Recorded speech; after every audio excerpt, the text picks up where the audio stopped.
When the angel showed up to give Mary the great news about her unexpected pregnancy, she was much perplexed, or as some translations say, greatly troubled.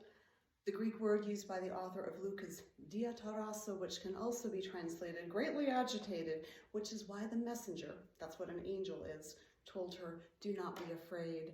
But how could she not be afraid? She was probably only a teenager, maybe even younger. And aside from the devastating social implications of her turning up pregnant before having consummated her marriage, bringing a life into the world is scary. The mother could die. The baby could die. Or it could live, only to become sick and die, as many babies did in that time. It is estimated that 1/3 of babies born at that time did not make it to their first birthday. And a baby born into a poor family had even lower chances of survival. Poverty was rampant and hunger was real in her short lifetime. Mary had certainly heard many songs of lament from mothers mourning their little ones. For her to bring a child into the world, especially as a single mother, which she was likely to become once Joseph heard the good news, was more than risky. It was a setup for heartbreak. Of course she was afraid. It would have been perfectly logical for a frightened teenage girl to run away from this messenger, to hide behind her own mama's skirts and refuse to go along with this terrifyingly dangerous scheme. But Mary did not do this logical thing. Maybe it was the idealism of youth or sheer naivete. Or maybe this girl had grit, paired with the ability to imagine a better world and a future she was determined to claim, not only for herself, but for any children she might ever hope to have. Whatever the reason, instead of running away screaming, Mary turned her fear into a love song. Filling her lungs with the sacred breath of her God, she sang, "My soul proclaims your greatness, O God, and my spirit rejoices in you, my Savior, for you have looked with favor upon your lowly servant, and from this day forward all generations will call me blessed. For you, the Almighty, have done great things for me, and holy is your name. Your mercy reaches from age to age for those who fear you. You have shown strength with your arm. You have scattered the proud in their conceit. You have deposed the mighty from their thrones and raised the lowly to high places.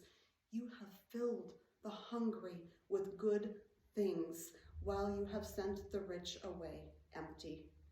You have come to the aid of Israel, your servant, mindful of your mercy, the promise you made to our ancestors, to Sarah and Abraham and their descendants forever."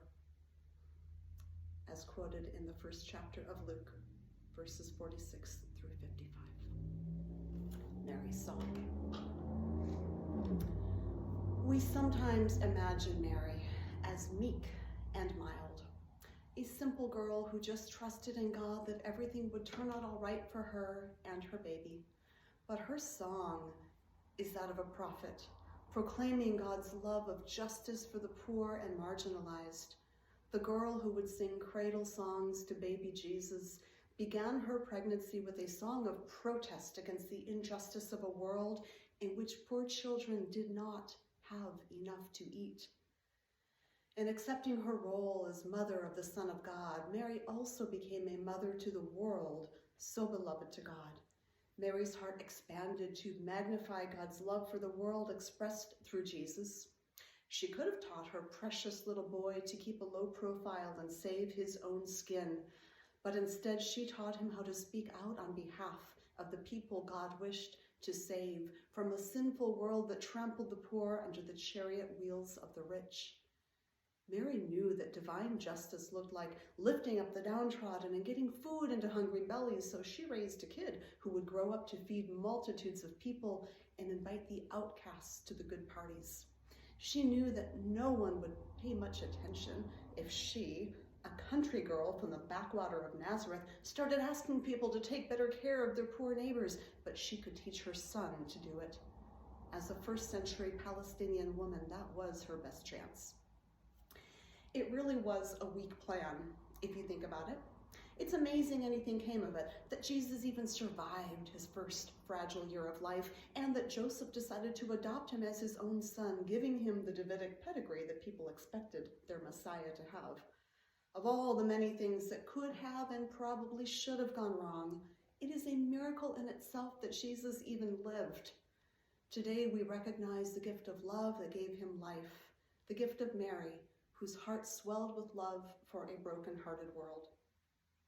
Friends, it is easy to let the heartbreak of the world lead us into despair. What can be done about poverty, addiction, war, refugees, climate crisis? Some folks wonder, is it even worth it to bring children into a world such as this? Is there any hope that life will be worth living in the future given the challenges we face? It's a bleak question, but we might answer it the way Mary did, by embracing our own role as participants in the healing of the world's distress.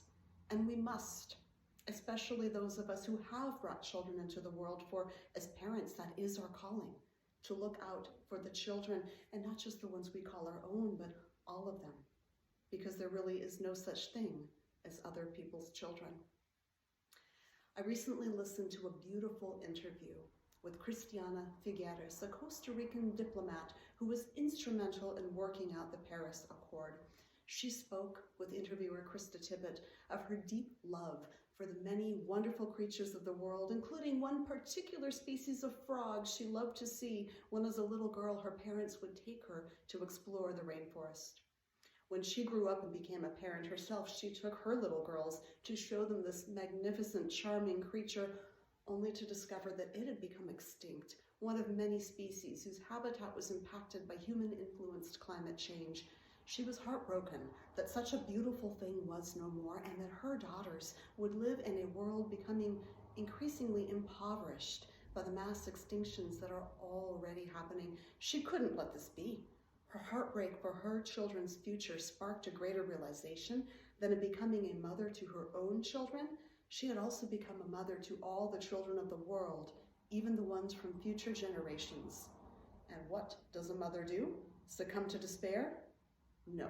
A mother fights for her children's future, singing a song of protest like Mary's against anything that threatens her beloved children. Just like Mary, Christiana's heart expanded with great love, a love that is actually a magnification of God's own love for the world and all things in it. So instead of accepting that things are just going to be terrible, she has dedicated her life to using the tools she has to change the world for the better.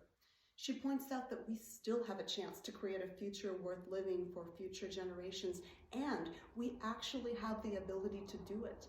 But it will require a collective change of heart and mind for everyone to get on board. The world so beloved to God can still be saved if the people will do their part. As a parent, I relate to the stories of both women, a modern Costa Rican diplomat and a poor teenager from first century Nazareth. Both are testaments to the transformative power of love when we allow ourselves to become fully present with it. When I held my precious little baby in my arms for the first time 19 years ago, I felt an overwhelming sense of just how precious life was, not only the life of my little human, but all life, everything that ever has been or ever will be. Of course, I wanted for my little person to have a beautiful life, but I also felt a new tenderness toward every single thing in the world, even the things I'm tempted to see as ugly and irritating. A miracle, each thing, it is alive. It is part of this brilliant thing created with loving intention by God, the creator of all things. And all things beloved to God must be beloved to those of us who love God. When we begin to contemplate just how great is God's love for the world and everything in it, we cannot help but fall deeply in love with it too. It is the only reasonable response to such a great love, to want to magnify it, not only in word but in action. We can sing our love songs to creation as an act of adoration for the Creator, songs that proclaim our love for all things bright and beautiful, all creatures great and small, songs of love for all sisters and brothers, all children of God.